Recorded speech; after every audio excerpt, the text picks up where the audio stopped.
Olá, gente. Professor Irã aqui na área, passando rapidamente para gravar esse vídeo aqui, para falarmos um pouco sobre um conteúdo bastante interessante, que é o conteúdo de dualidade partícula-onda, tá? Então, na aula de hoje, ou no vídeo de hoje, vamos falar um pouco desse conteúdo, tá?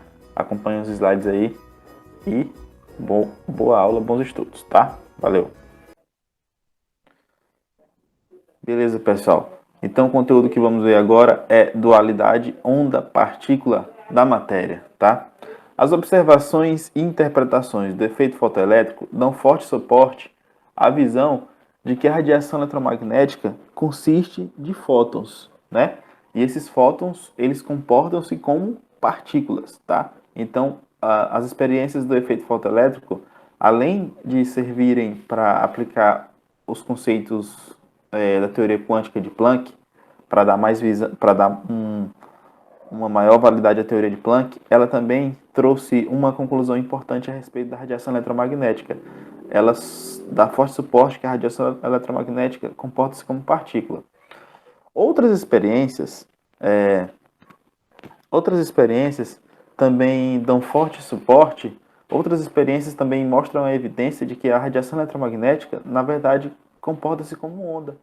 E a principal experiência que relaciona a radiação eletromagnética com ondas é a difração. Tá? A difração da radiação eletromagnética dá forte evidência de que ela se comporta como ondas, já que fenômenos difratórios ou fenômenos de difratação está estritamente relacionado com fenômenos ondulatórios. Tá? Então, o que é a difração? A difração é quando, por exemplo, aqui uma determinada luz incidente, uma radiação eletromagnética incidente, ela consegue romper, ela consegue ultrapassar pequenas barreiras, pequenos orifícios, e aí ela começa a formar novos padrões de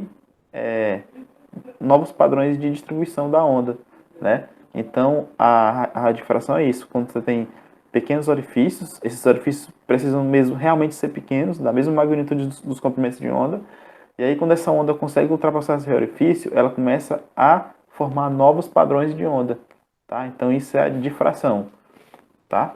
Aí tem toda aquela história da difração. Se os comprimentos de onda aqui das novas distribuições de onda, depois que ela foi difratada, eles coincidirem máximo com máximo, aí você vai ter uma interferência construtiva, né? Se as novas ondas aqui formadas, o máximo de uma onda formada coincidir com o mínimo da outra onda formada, você vai ter interferência destrutiva. É como se a onda diminuísse a intensidade, né? Então a gente já está já tá tendo contato com esses novos conceitos ondulatórios, tá? E vocês vão ver que a partir daqui para frente, na verdade, a gente vai estar falando muito de onda, vai estar estudando ainda mais fenômenos ondulatórios, tá? Porque a mecânica quântica, ela é uma mecânica que aplica os conceitos de onda, tá? É uma mecânica ondulatória, muitas vezes chamada. Então a gente vai ter que estudar bastante, além dos conceitos iniciais lá que vimos de ondas, né, comprimento de onda, intensidade e frequência, a gente vai ver umas coisas mais interessantes a respeito de onda, tá?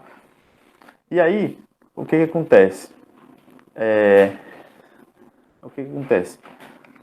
No modelo de ondas, deixa eu ocultar isso daqui.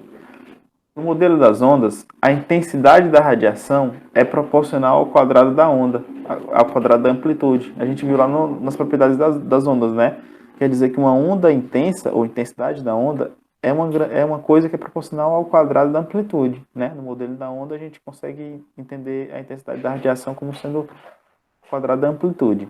Já no modelo das partículas, da, a intensidade da radiação ela é proporcional ao número de partículas presentes. No caso, as partículas são os fótons, né? Então, percebe que nos dois modelos, eles têm interpretações diferentes para aquilo que a gente chama de intensidade.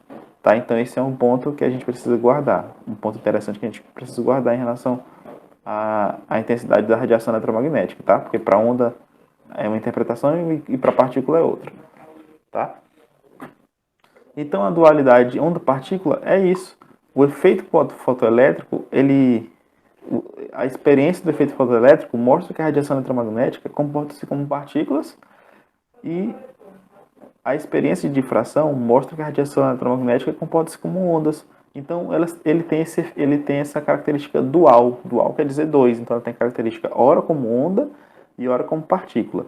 Ou seja, dependendo do experimento ou da ocasião, a radiação eletromagnética vai se comportar como onda ou como partícula, certo? Dependendo do experimento ou da ocasião.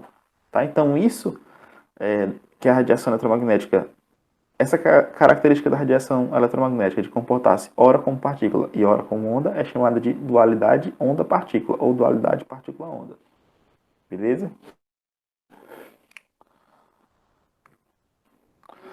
Aí, alguém pode perguntar, professor, beleza, você está falando que a radiação eletromagnética tem um comportamento dual, né? Mas a matéria não poderia também ter esse caráter dual, professor? Né? Alguém poderia perguntar. E aí é onde surge a figura do Louis de Broglie, tá? O de Broglie, Louis de Broglie, mas aproximadamente é Luiz, né? A gente tentando aportuguesar o nome do francês, poderíamos chamar de Luiz, mas é melhor falar o nome certo. Ou vamos falar só de Broglie.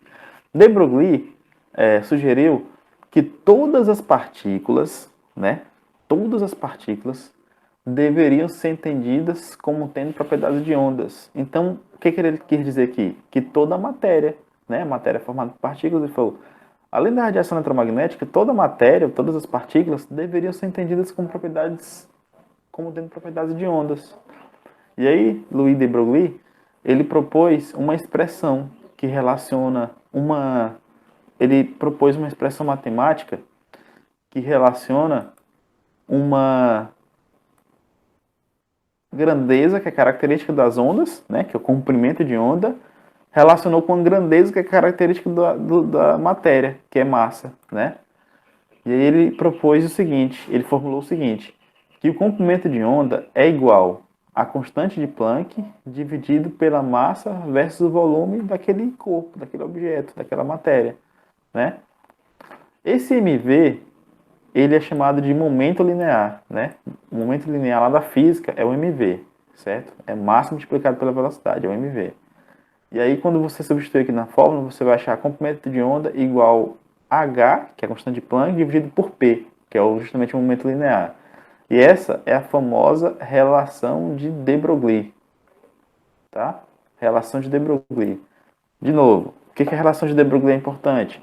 Porque ela pega um parâmetro, que é das ondas, que é o comprimento de onda, e dentro de uma mesma expressão matemática, ela relaciona com um parâmetro que é das partículas, que é massa, né? Toda partícula tem massa. Então, dentro de uma equação, ele estabeleceu essa conexão matemática entre uma grandeza que é característica das ondas e uma grandeza que é característica das partículas, né? Essa relação. E essa conexão matemática, ela foi interligada através da constante de Planck, que é uma invenção já da quântica, né? Então você percebe que está tudo interligado aqui, né? Fenômeno de onda, fenômeno uma grandeza das ondas, a grandeza das partículas e um fenômeno e uma grandeza que veio lá da quântica, que conseguiu interligar todos esses fenômenos. Então essa é a famosa relação de de Broglie, tá? Ele sugeriu justamente isso, que a matéria também poderia ter o caráter de onda. Ou seja, a gente parado lá, a gente pode medir o nosso comprimento de onda, né? Só que aí vai ter implicações importantes, né, em relação a esse comprimento de onda das partículas macroscópicas, tá? Os elétrons, então, em resumo, ó, os elétrons e a matéria em geral, né? Os elétrons e a matéria em geral têm propriedades de onda e de partículas. Então, essa é a nossa dualidade partícula-onda, tá? O resumo da dualidade partícula-onda, né? Se a matéria tem esse caráter dual, se a onda tem esse caráter dual, e de Broglie sugeriu que toda matéria poderia ter esse caráter dual e formulou uma expressão matemática para relacionar isso, a gente conclui também que os elétrons, né, e a matéria em geral, ela tem justamente essas propriedades de onda e de partículas. Então, encerrando aqui a nossa aula rapidinha de hoje para falar sobre isso, dualidade da onda e da partícula, tá? Para depois seguirmos no nosso próximo, seguirmos o conteúdo e partir para outros estudos relacionados com a estrutura eletrônica, tá? Valeu, forte abraço.